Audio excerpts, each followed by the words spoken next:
la teoría general de los títulos de crédito. Encontramos que la teoría general de los títulos de crédito, en principio, es novedoso a partir del Código de 1970, que es el código vigente como Código de Comercio. Encontramos ahí esa figura de la teoría general de los títulos de crédito y les respondo a la primera pregunta del examen. Las instituciones que están incluidas en la teoría general de los títulos de crédito son todas las instituciones que estuvimos agotando previo al examen. Es decir, ese concepto de títulos de crédito, esa definición legal que encontramos en el 385, esas características que encontramos a partir del 385, como la incorporación, la literalidad, la autonomía, y seguimos encontrando el formulismo, la circulación, la legitimación, la legitimación que puede ser activa y pasiva, y la abstracción. Entonces ahí tenemos instituciones, la naturaleza jurídica de los títulos de crédito, los requisitos de los títulos de crédito, el endoso de los títulos de crédito, el aval, que viene a ser como la fianza en civil, el aval en mercantil, esas diferencias entre el aval y la fianza, ese endoso, ese aval, ese protesto, y finalmente esa acción cambiaria cuando hay incumplimiento de obligaciones contenidas en los títulos de crédito, y la clasificación legal y doctrinaria de esos títulos de crédito. Todo eso lo estoy diciendo en ese orden porque había una pregunta en cuanto a qué instituciones integran la teoría general de los títulos de crédito. Pues eran esas, ¿verdad? Ya se pueden calificar bien o menos bien esa primera. Entonces encontramos ahí ese conglomerado de instituciones que forman la teoría general de los títulos de crédito. ¿Por qué es importante? Porque van a tener un segundo parcial y van a dar ahí aplicabilidad de la teoría general de los títulos de crédito. En el primer parcial, pues la fuimos desarrollando, y saber cuáles son esas instituciones que integran, que forman la teoría general de los títulos de crédito. Luego, en el segundo parcial, que a partir de hoy vamos a estar desarrollando títulos de crédito en particular, viene a ser la aplicabilidad de todas las instituciones de la teoría general de títulos de crédito a cada uno de los títulos de crédito en particular. ¿Qué títulos de crédito vamos a observar? Hay dos grandes grupos. El grupo de los títulos de crédito representativos de mercaderías y el grupo de los títulos de crédito representativos de dinero. Encontramos en los títulos representativos de mercaderías la factura cambiaria. Por favorcito, vayan a su código y ubiquemos la factura cambiaria. El primero que la tenga, por favor, nos dice dónde la tenemos ubicada para efectos de manejo de código. Artículo 591. Artículo 591. Encontramos entonces ahí la factura cambiaria.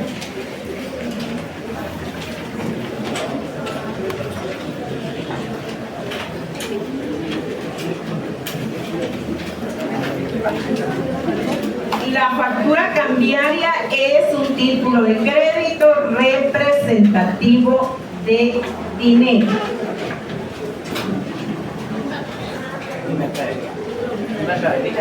De mercadería, perdón. Representativo de mercadería.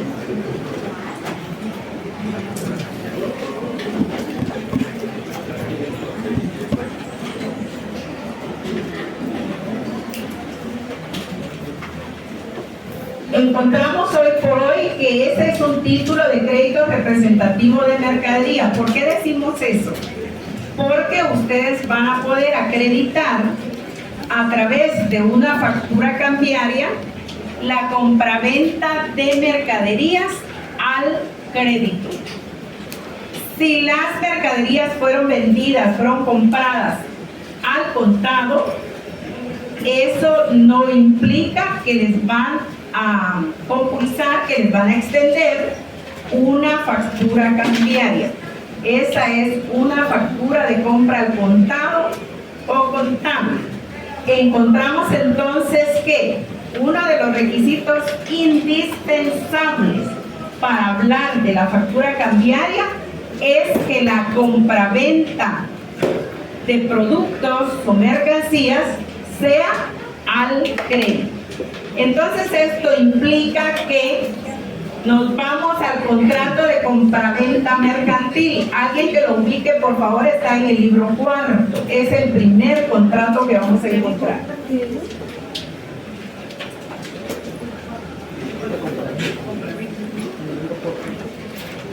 Contrato de compraventa mercantil.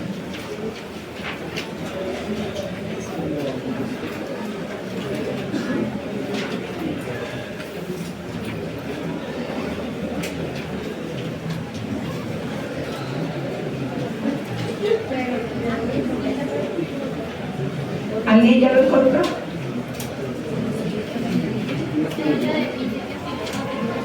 ¿Qué más? Eso está en el 669, la compraventa en el 695.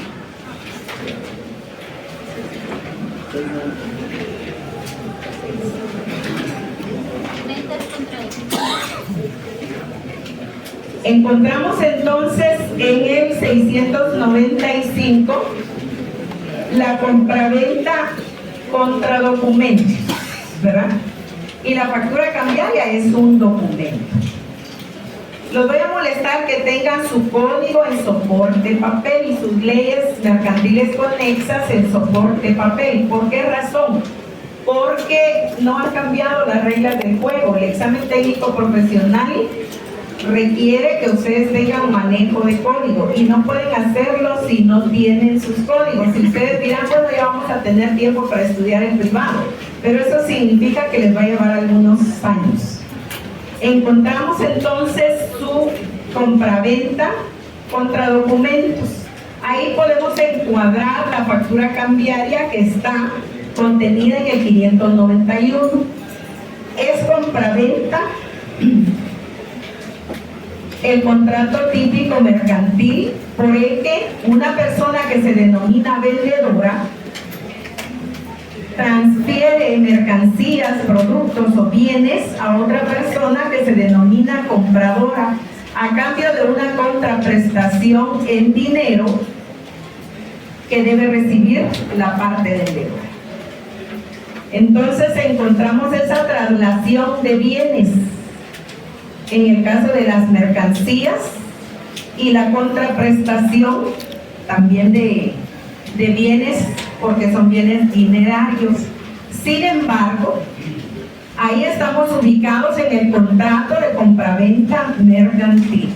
Una particularidad que tienen los títulos de crédito representativos de mercadería es que tienen relación siempre con un contrato mercantil.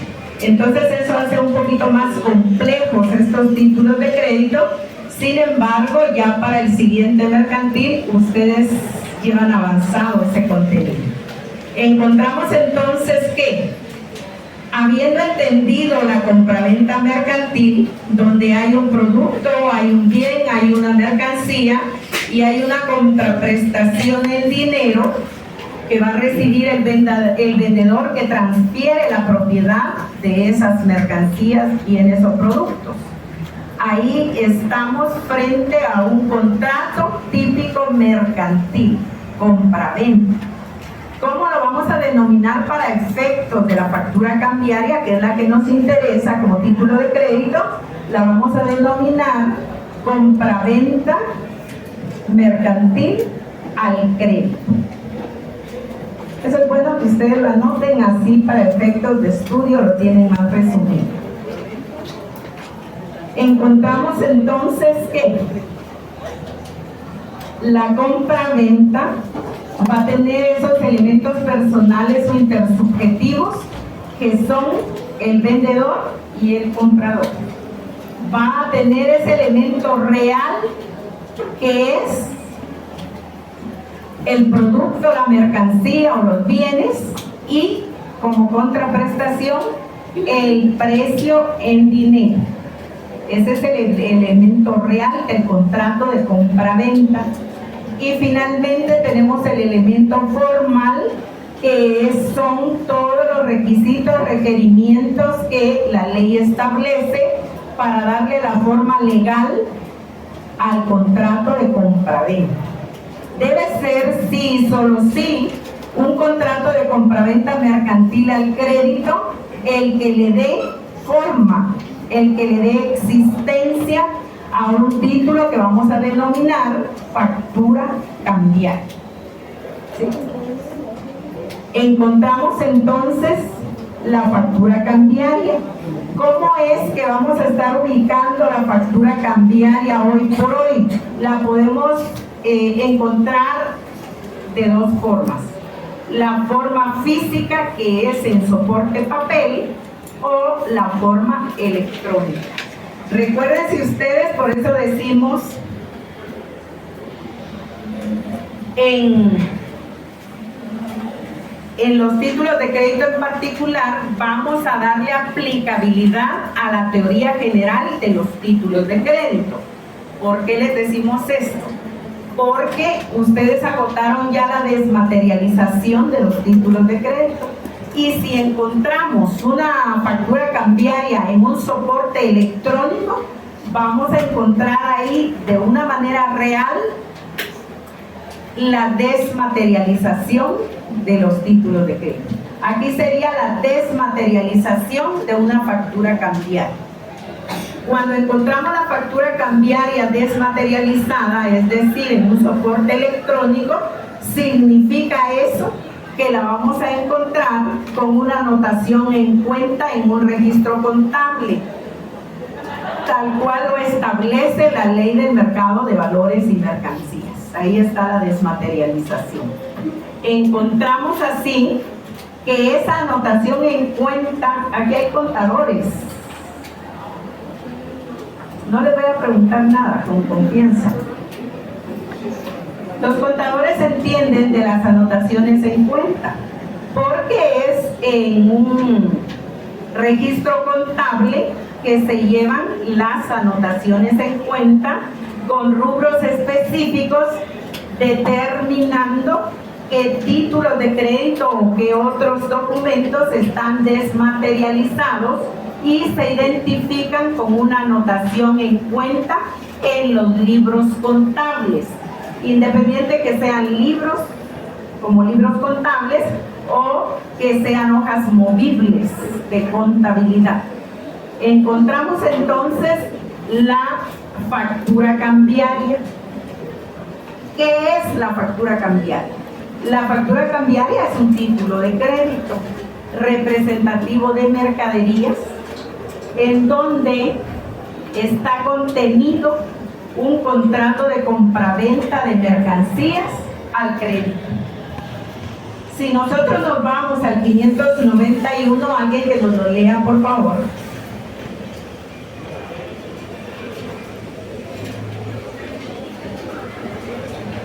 Artículo 591.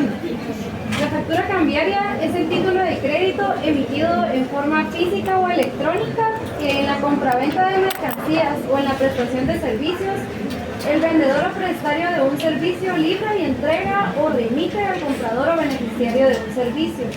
La factura cambiaria que se emite incorpora un derecho de crédito sobre la totalidad o sobre parte insoluta de la compraventa o prestación de servicios. El comprador o beneficiario de un servicio estará obligado a devolver al vendedor o prestatario del servicio de la factura cambiaria original aceptada en la forma y condiciones que establece este capítulo. No se podrá librar una factura cambiaria por compraventa de mercaderías si la mercadería no se ha entregado real o simbólicamente. Si se trata de facturas cambiarias que se emiten por la prestación de servicios, el prestatario del servicio es responsable de la veracidad de lo establecido en el documento y que sea posible ceder el derecho de crédito en forma independiente de la obligación contenida en el contrato en virtud del cual se beneficiará del servicio. Muy bien. Encontramos entonces que es un título de crédito que nace a la vida jurídica cuando se da la formalización de una compraventa al crédito o la prestación de servicios también al crédito. Ahí aparece la factura cambiaria. La factura cambiaria es contentiva de un contrato de compraventa mercantil al crédito. Entonces tiene esta particularidad. ¿Qué es lo que tiene incorporado la factura cambiaria? Un contrato de compraventa mercantil al crédito. Un contrato de compraventa o prestación de servicios al crédito. Entonces eso vamos a encontrar como un derecho incorporado de manera literal y autónoma dentro de la factura cambiaria. ¿Por qué decimos que es representativa de mercaderías? Porque hay la mediación de una compraventa al crédito. ¿Por qué decimos que es contentiva de servicios? Porque puede ser que lo que esté contenido en la factura cambiaria no sea una compraventa de mercancías, sino una prestación de servicios. Pero ¿qué es lo que las va a hacer similares? ¿La compraventa de mercancías o la prestación de servicios? El crédito. El crédito que está inmerso, que está incorporado en la factura cambiaria. Encontramos entonces que tenemos la factura cambiaria definida como un título de crédito representativo de mercaderías, en donde la persona del vendedor transfiere el bien, la mercadería o el producto, la prestación de servicio a otra persona denominada compradora o prestataria, si fuera el servicio, a cambio de una remuneración en dinero a futuro, ¿verdad? Encontramos, ¿por qué decimos a futuro? Porque es al crédito.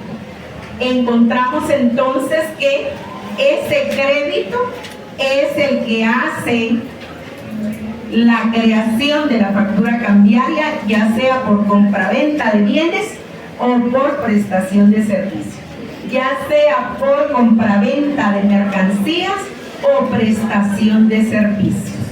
Encontramos entonces que si fuera el caso que la factura cambiaria está desmaterializada, pues existirá en los registros contables del vendedor una anotación en cuenta que hará constar que se trata de una factura cambiaria, que es la mercancía que fue objeto de la compraventa mercantil y en qué unidades fue realizada la compraventa, cuál es la unidad de producto, cuál es el precio unitario y cuál es el precio total que va a contener esa factura cambiaria.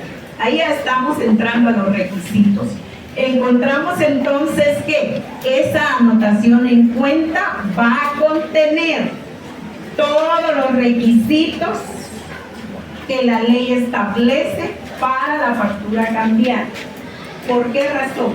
Porque va a ser idénticamente igual en contenido a la factura cambiaria que esté contenida en soporte papel. Encontramos a su vez que si fuera no desmaterializada, la vamos a encontrar en soporte papel también, haciendo constar quién es el vendedor, quién es el comprador, cuáles son los bienes, cuáles son los productos, cuáles son las mercancías objeto de la compra-venta al crédito, en qué cantidades se está realizando la compraventa, en qué precios unitarios y totales se está realizando la compraventa y cuál es la fecha de cumplimiento de esa obligación. Sí, solo sí, siempre será a futuro, siempre será compraventa al crédito, siempre será prestación de servicios al crédito.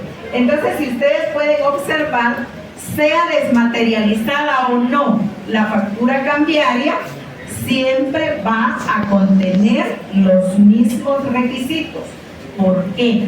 Porque los requisitos son el formulismo, son la forma, son la formalidad que hace que el título de crédito sea válido y eficaz. ¿Verdad? Sí, compañero. Tengo una duda. Usted menciona la factura cambiaria física, pero puede ser que esté equivocado, pero yo recuerdo que desde hace un par de años la física ya no existe. ¿En qué momento salen las físicas? Ahorita reducir entonces, según lo que usted nos está tratando de indicar. La factura cambiaria en soporte papel existe y se está haciendo una vez exista una compraventa a futuro. La desmaterialización también existe. ¿Por qué? Pues obviamente por el avance de la tecnología. Entonces ya tenemos la contabilidad totalmente electrónica. Ahora bien, tal vez algo que a usted lo confunde es que se ha desvirtuado la esencia de la factura cambiaria. Hoy, por ejemplo, el vendedor realiza una compraventa al contado, pero tiene talonario de facturas cambiarias y de igual manera, como que viniera a ser una factura al contado, le llena el formato de la factura cambiaria, pero sí se da en el día a día. Si por ejemplo, si nosotros compramos materiales de construcción, ¿verdad? Le van a vender en la ferretería hierro, le van a vender cemento, piedrín, arena blanca, arena de río, etcétera. Entonces le van a estar colocando en principio qué cantidad le están vendiendo.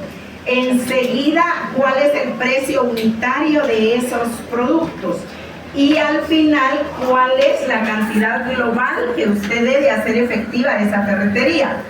Entonces, ahí vamos a tener que usted es una persona de confianza y tiene abierto un crédito en ese comercio. Entonces, de esa cuenta es que nace la factura cambiaria, porque si le dan el producto porque sí, no habría un respaldo, ¿verdad? Para indicar que es una compraventa futura. Es decir, que usted tiene el adeudo de ese contenido unitario y global de los productos que usted adquiere. Gracias. Mire, la verdad que mi pregunta es orientada porque actualmente en la SAP usted genera una factura normal o cambiaria, todas son electrónicas. Todas son electrónicas. Sí. Lo que puede hacer usted es imprimirla y dársela físicamente al cliente, pero la factura es electrónica. Pero igual usted la puede llevar al soporte papel. Cuando usted la lleva al soporte papel, no es estamos hablando de dos cosas diferentes. Ante la ley es la misma. Lo que pasa que es el avance que tiene la Superintendencia de Administración Tributaria para efectos que se haga constar el movimiento que usted tiene como comerciante, ¿verdad? Y que le simplifican. Igual sería, por ejemplo, si usted quiere unas placas de circulación para su vehículo, entonces usted puede registrarse en línea, usted puede hacerlo personalmente. Entonces ahí estamos hablando de dos formas que la institución le permite y que son perfectamente válidas, ¿verdad? Ahora, para los clientes, usualmente va a encontrar usted que tenemos la factura cambiaria en soporte papel, ¿verdad? Y algunos pues obviamente se la van a pedir desmaterializada porque ya tienen un servicio electrónico. Pero sigue siendo válida y eficaz en las dos formas. La respuesta es sí, en tanto y en cuanto no sea modificado el artículo 591 del Código de Comercio. ¿Alguna otra inquietud? Sí, usted tiene razón. Encontramos entonces que tenemos requisitos que cumplir para la factura cambiaria. Y tenemos ahí los requisitos en nuestro código de comercio. ¿En dónde los ubicamos?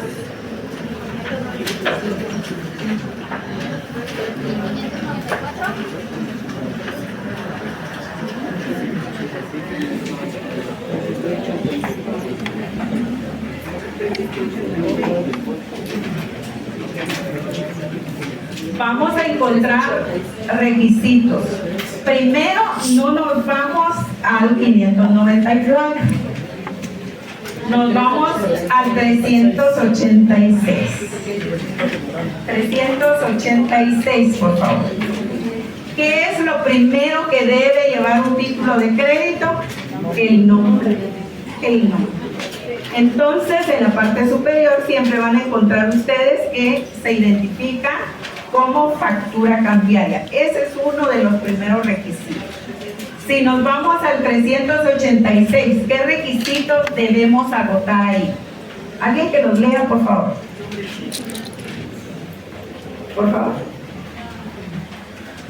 Artículo 386, requisitos. Número 1, el nombre del título que se trate. 2, la fecha y lugar de creación. 3, los derechos que el título incorpora. 4, el lugar y fecha de cumplimiento o ejercicio de tales derechos. Y 5, la firma de quien lo crea. En los títulos en serie podrán estamparse firmas por cualquier sistema controlado y deberán llevar por lo menos una firma autógrafa. Muy bien. Entonces vean, lo primero que tenemos que encontrar desmaterializado o no el título de crédito es el nombre. ¿Se recuerdan ustedes? Al principio vimos un título de crédito representativo de dinero, el cheque. Llevaba el cheque su nombre, cheque, ¿verdad? Un lugar, una fecha de creación. ¿Para qué nos va a servir ese lugar y fecha de creación de la factura cambiaria? Para efecto que nosotros podamos observar a partir de la fecha de creación el plazo para cumplimiento de la obligación, porque es una obligación a futuro. Encontramos a su vez que vamos a tener ahí ese contenido de requisitos del 386. Se deben de cumplir todos los requisitos del 386 de manera tal que se le agreguen los otros requisitos ya específicos de la factura cambiaria. Cumplidos los requisitos del 386, ahora sí nos vamos a la factura cambiaria y tenemos otros requisitos. Hay un número de orden. ¿Por qué necesitamos ese número de orden en la factura cambiaria? Porque es un número secuencial de las obligaciones a futuro que el comprador está contrayendo con el vendedor. Es decir, el vendedor va a ser el mismo, los compradores van a ser diferentes. Entonces ahí tenemos el número de orden. ¿Por qué necesitamos el nombre y el domicilio del comprador? Porque es una obligación de cumplimiento futuro. Entonces necesitamos saber a 3 meses vista, a 6 meses, a 1 año, etcétera, dónde va a estar el comprador, dónde vive el comprador, cuál es su circunscripción departamental, de manera tal que nosotros podamos localizarlo como vendedores. Ese es el propósito. Y encontramos que el precio, les decía, debe ser unitario y global. Debe ser unitario y total. ¿Por qué razón? Porque encontramos que el precio unitario multiplicado por la cantidad de unidades nos va a dar ese precio de la mercancía. Y esos precios parciales nos van a llevar al precio total. ¿Por qué el precio total y por qué el precio unitario? El precio unitario para que el comprador y el vendedor sepan cuál es el precio en que se le están transfiriendo los productos de vendedor a comprador en el momento de la creación de la factura cambiaria. Y a futuro, para efectos de que se tengan los precios parciales y también los precios totales. Entonces tenemos precio unitario, precio parcial y precio total. Eso es lo que conlleva el contenido de la factura cambiaria. Encontramos a su vez que nos van a servir los precios unitarios, los precios parciales para efectos de hacer abonos en cuenta. Abonos en cuenta aperturada, abierta por el vendedor en su establecimiento mercantil. ¿Puede el comprador abonar a cuenta? Sí. Tiene una cuenta que cancelar a futuro. Sin embargo, es admisible por parte del vendedor, si ese es el consenso entre comprador y vendedor, para que podamos hacer pagos parciales. Para eso nos sirven los precios unitarios y para eso nos sirven los precios parciales. De manera tal que la sumatoria de los abonos en cuenta nos den al final el precio global de las mercancías o de la prestación de los servicios. Podemos adquirir cualquier mercancía a través de factura cambiaria en una compraventa futuro, sí, ¿verdad? De pago a futuro. Podemos hacer prestación de servicios al crédito con abonos en cuenta, pagos parciales, cuentas unitarias y cuentas totales. La respuesta es sí. Ahí tiene relación también el contrato de compraventa mercantil con el contrato de suministro, porque la prestación de servicios se da a través de suministro. Entonces, si ustedes se van al contrato de suministro, van a encontrar que hay un elemento personal que se llama suministrante, que en este caso sería el vendedor, y suministrado, que en este caso sería el comprador, ¿verdad? Pero es en sí para la prestación de servicios. Es decir, el contrato de compraventa mercantil al crédito y el contrato de suministro al crédito pueden darle vida jurídica a la factura cambiaria. Entonces tenemos ahí que es bien importante que ustedes puedan reunir en uno solo los requisitos de la factura cambiaria. Absolutamente todos los títulos de crédito van a cumplir los requisitos del artículo 386. A este contenido del artículo le van a sumar a ustedes dos requisitos para el cheque, ¿se recuerdan? El nombre y una cantidad incondicional de dinero que se debe pagar, establece por ahí la norma. Encontramos entonces que para efectos de la factura cambiaria estamos igual. Vamos a colocar, y ustedes qué bueno sería que lo coloquen en su cuaderno, los 5 requisitos del 386, y ustedes van a decir ¿para qué? Pues es para que se les quede, ¿verdad? ¿Qué es lo que ustedes quieren? Así ya para los exámenes no hacen consultas algunos. Entonces encontramos que tienen los 5 requisitos del 386 y tienen los 4 requisitos del 594. Si quieren, traigas el 386 al 594 y llévense el 594 al 386. ¿Y eso qué les va a decir? Que la factura cambiaria debe de cumplir con ¿cuántos requisitos? ¿Y el cheque? 7. Muy bien. Y si miran el pagarés, también se parece. Entonces, ¿por qué vamos a ir viendo esa cantidad de requisitos? Porque es la cantidad de requisitos que ustedes deben de saber para cada título de crédito, de manera tal que puedan crearlo, ¿verdad? Entonces, encontramos en la factura cambiaria mercaderías, prestación de servicios. Si fuera el caso, ustedes van a encontrar que la factura cambiaria va a tener una relación directa con el contrato de compraventa mercantil al crédito y con el contrato de suministro, si alguien quiere colocarlo. ¿Por qué?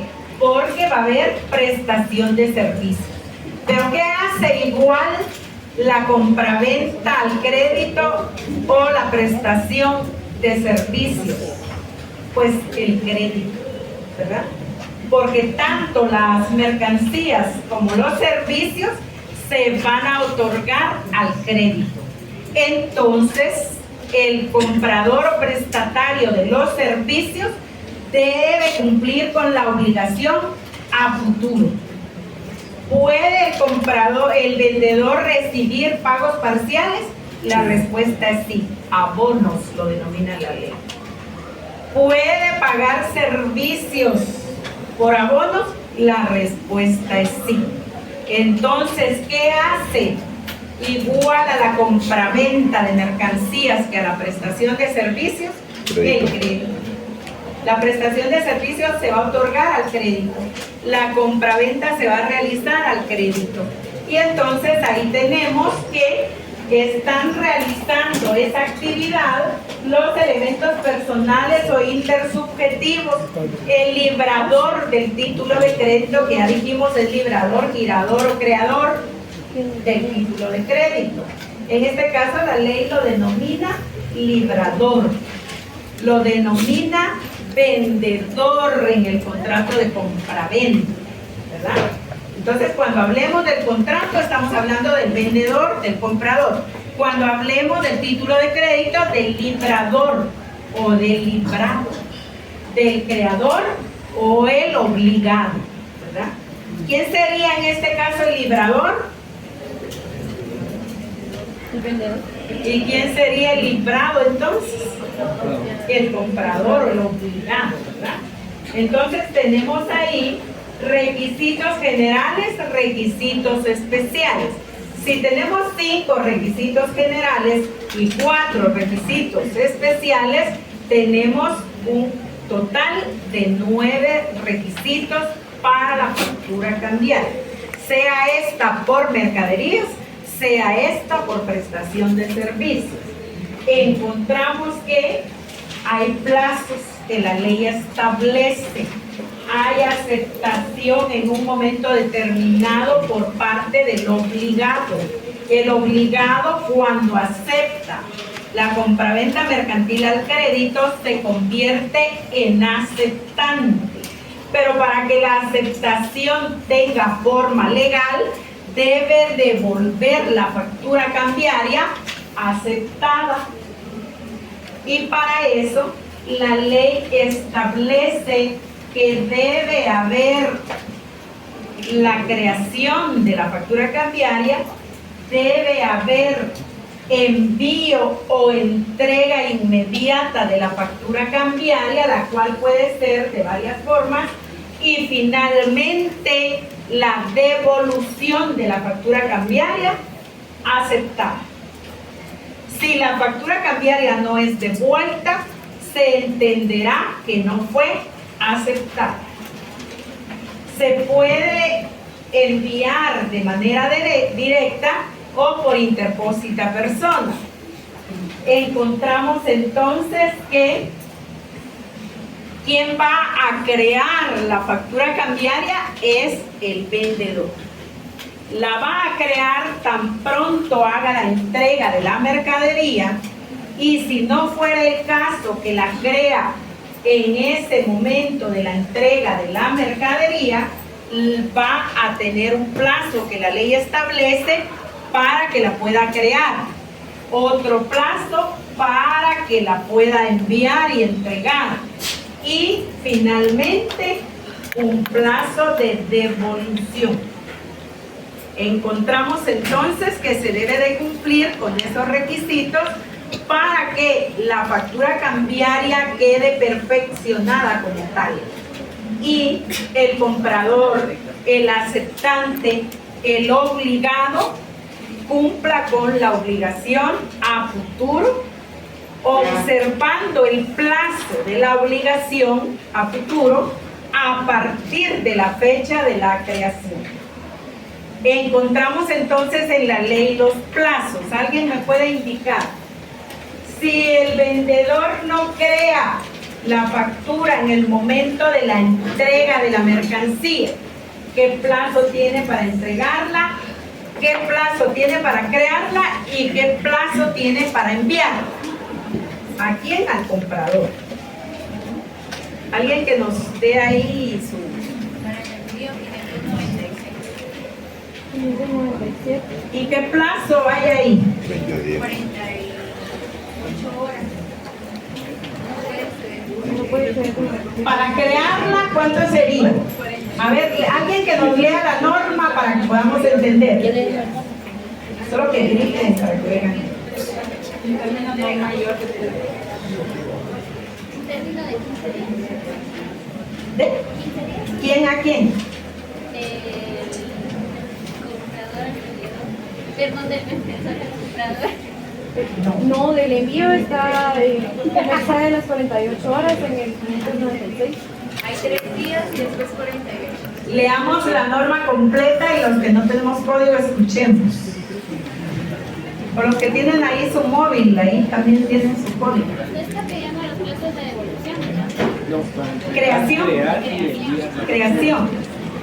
Pongamos atención de todo ese contenido para ir ubicando cuál es el plazo de creación, cuál es el plazo de envío y cuál es el plazo de devolución.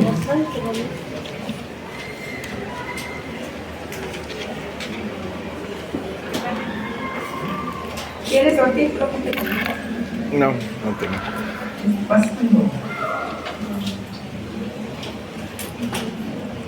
Artículo, ¿lo leo, licenciada? Sí, por favor. Artículo 526, envío. La factura podría ser enviada por el vendedor al comprador directamente o intermedio de banco tercera persona. De utilizarse intermediarios, estos deberán presentar la factura al comprador para su aceptación y devolverla una vez firmada por este o conservándola en su poder hasta el momento de la presentación para el pago, según las instrucciones que reciba del vendedor. Si la factura no acompañase las mercaderías o documentos representativos de estas, deberá ser enviada por el vendedor en un término no mayor de 3 días de su libramiento, que nunca podrá exceder en 48 horas de 48 horas al de la entrega o despacho de las mercaderías, cualquiera de las dos, o sea, primero. De la lectura de esas normas, el vendedor puede crear la factura cambiaria en el momento de la entrega de la mercadería. Si hace eso, no hay ningún problema, no tiene que estar sujeto a plazo. Vamos a ver más adelante la compraventa que la entrega puede ser simbólica, puede ser real. Porque si es mucha mercadería, la entrega será simbólica, ¿verdad?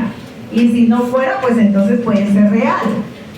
Encontramos entonces que si no crea el vendedor la factura cambiaria en el momento de la entrega, fuere de la forma que fuere la entrega, tiene plazo para crearla. Para crearla, ¿qué plazo tiene? 48 horas. 48 horas. ¿Y para enviarla? 3 días. Entonces hay un plazo de 48 horas para su creación y un plazo de 3 días para su envío. Ahí ya tenemos 2 plazos. ¿Para qué la crea el vendedor y para qué la envía al comprador? Para que la firme. para su aceptación, para que la devuelva aceptada, ¿verdad? ¿Y dónde se materializa la aceptación? A través de la firma del comprador en la factura cambiaria. Para eso es que sirve. Encontramos entonces que falta un plazo. ¿Cuál es ese plazo? El plazo de devolución. ¿Cuál es el plazo de devolución? 5 días. ¿En dónde está? Artículo 199. 5 días. ¿Seguros que solo 5 días? 15 días. ¿Cuándo 5 días? ¿Cuándo 15 días? ¿Y cómo lo entiendo? 5 días para contar desde que se recibió. 5 días. Para contar desde que se recibió. Ajá. 5 días. 5 días y se hace en el momento, 15 días y no se ejecuta la factura en el momento. Lean bien. Ahí lo que están haciendo es interpretación de la norma. Lean bien. Ahí atrás. ¿Cuál es el plazo que nos falta?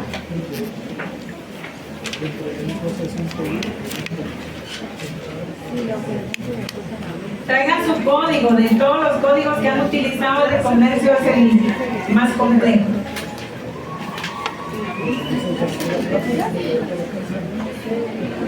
Cuando habla plaza, de plaza se refiere a la ubicación, digamos, de la ¿Al ciudad. lugar?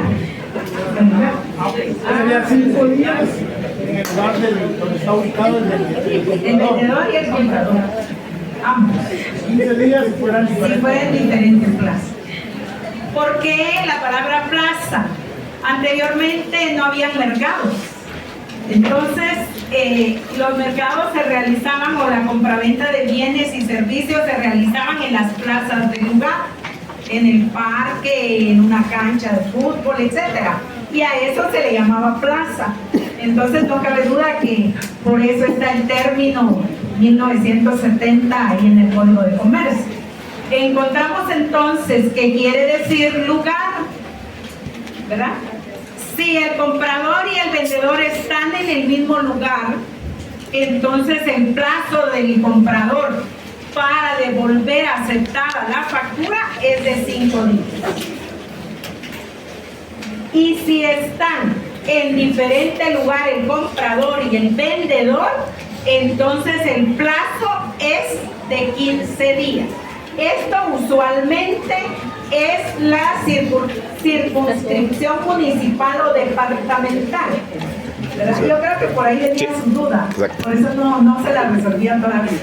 Encontramos que si están en el mismo lugar, ciudad de Guatemala, departamento de Guatemala, municipio de Guatemala, 5 días. Pero si están en diferentes departamentos, por ejemplo, Guatemala Quetzaltenango, Guatemala Cutiapa, Guatemala Jalapa, Guatemala Chimaltenango, Guatemala Zacatepeques, entonces el comprador tendrá 15 días. A eso se refiere la misma plaza o la diferente plaza. Ahora sí. ¿Se podría ampliar la cobertura de la plaza para considerarla la misma? ¿O siempre sería el máximo el departamento? No, si hay una cobertura diferente, hoy por hoy, imagínense el tránsito vehicular, que ya ninguno lo soportamos, entonces obviamente puede ser que no sea suficiente. Lo único es que no es admisible que sea en la misma plaza, ¿verdad? Usted está en Guatemala, en la zona 6, y usted está en la zona 12. Estamos en la misma plaza, ¿verdad? A eso se refiere. Pero si usted está, por ejemplo, en Chimaltenango, que es un departamento cercano, 56 kilómetros, pero no es tan fácil llegar y la circunscripción ya es diferente, ¿verdad? Departamental. Entonces ahí tenemos 15 días. O tiene Zacatepeques, que son 50 kilómetros, pero es circunscripción departamental, 15 días. Ok. Departamento. Usted ya tenía una duda. Era respecto a lo que usted ya había preguntado, si Sí, cuando así. se refiere a plazas, solo se refiere como a departamentos o a municipios. No, se refiere a lugares distintos. Ajá. Digamos, Ciudad de Guatemala y San Juan de Catepec, que ya sería en un plazo de 15 días.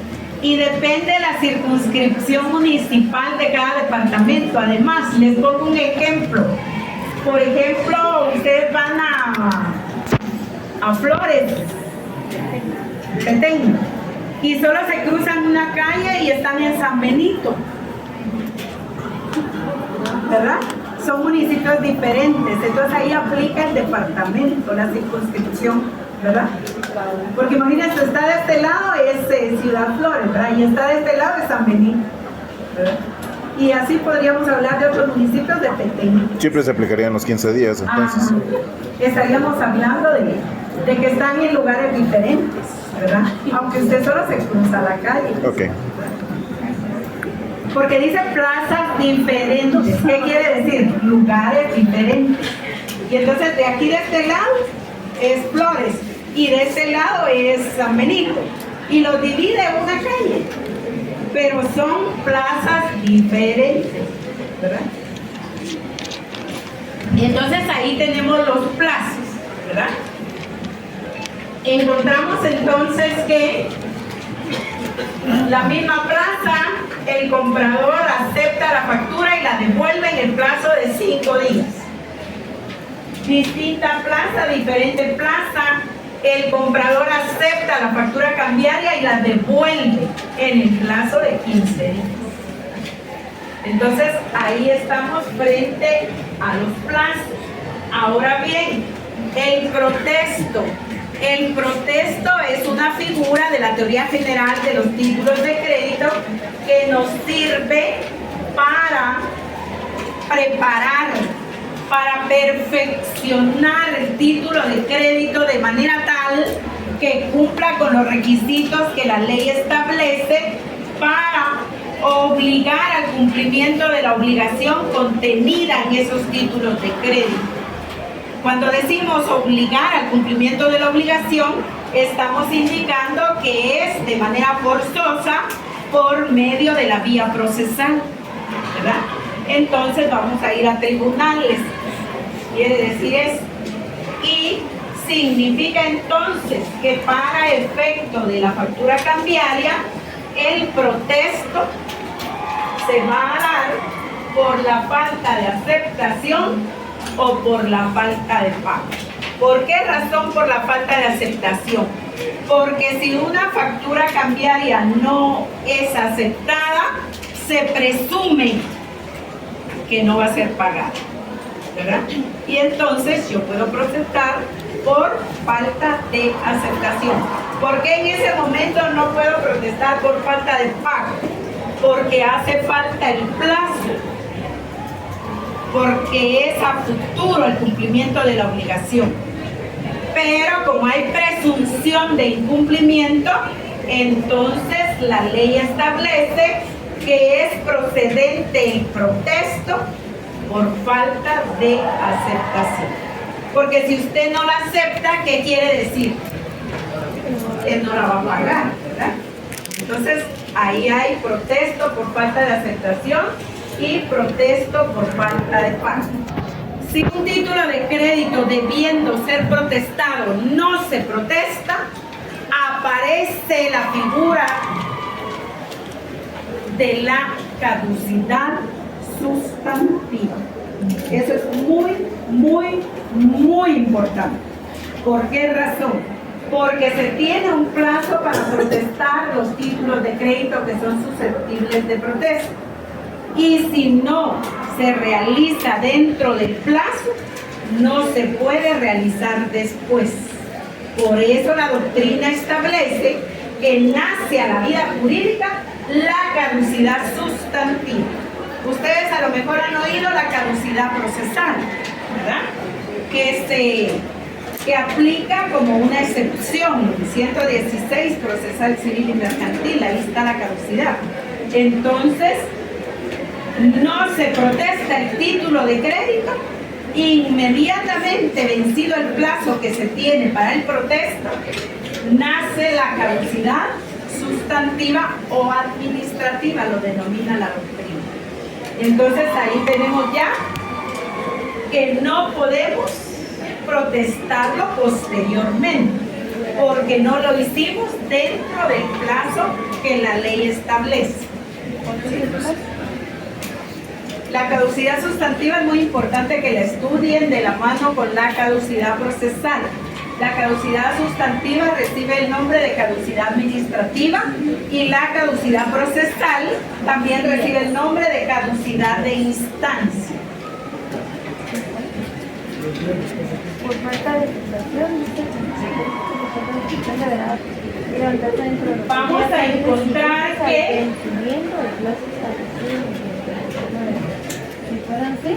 tenemos aquí la factura cambiaria. ¿Qué adquirimos? Mercancías. Vamos a presumir que son mercancías. Dijimos que pueden ser mercancías, puede ser prestación de servicios, pero aquí vamos a hacer uso de las mercancías. Entonces adquirimos mercaderías a través de la compraventa de mercancías al crédito y por eso nació la factura cambiaria. Encontramos a su vez que es mucha esta mercadería.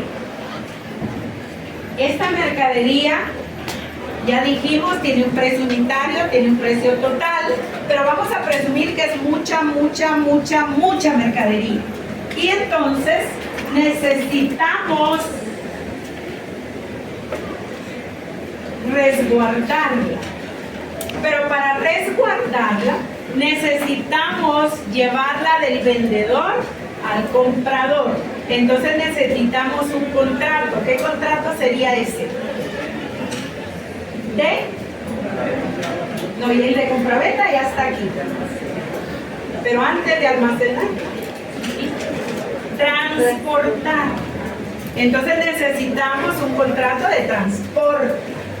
El contrato de transporte le va a dar vida a la carta de porte o al conocimiento de embarque. Vamos a usar los dos para que ustedes lo aprendan. Y luego esa mercadería que ya transportamos, que es de allá, la vamos a resguardar. El compañero dijo almacenar. Entonces necesitamos un contrato de depósito mercantil. ¿Sí?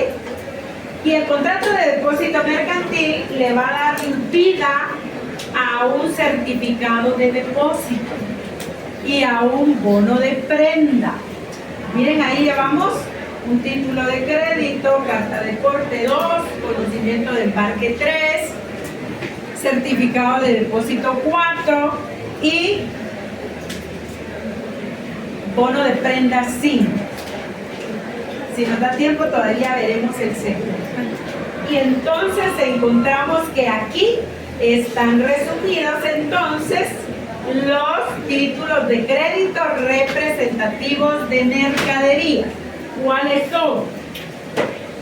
Factura cambiaria, carta de porte, conocimiento de embarque, certificado de depósito y bono de prenda. Ahí tenemos los 5. Ahora vayámonos del otro lado. Los títulos de crédito representativos de dinero. Dijimos el cheque, ¿se recuerda? Ese cheque que anda cargando a todos lados. Letra de cambio. Pagaré. Vale. Debentures. Cédulas hipotecarias.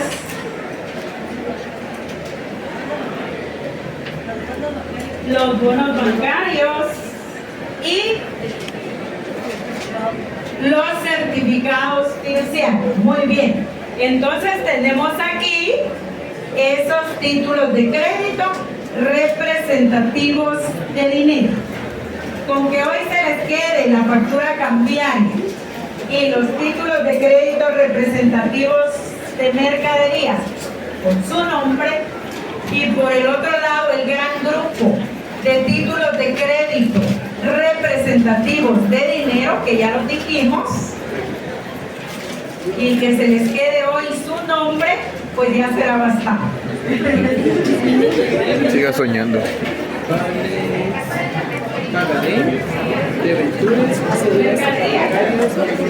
Oigan.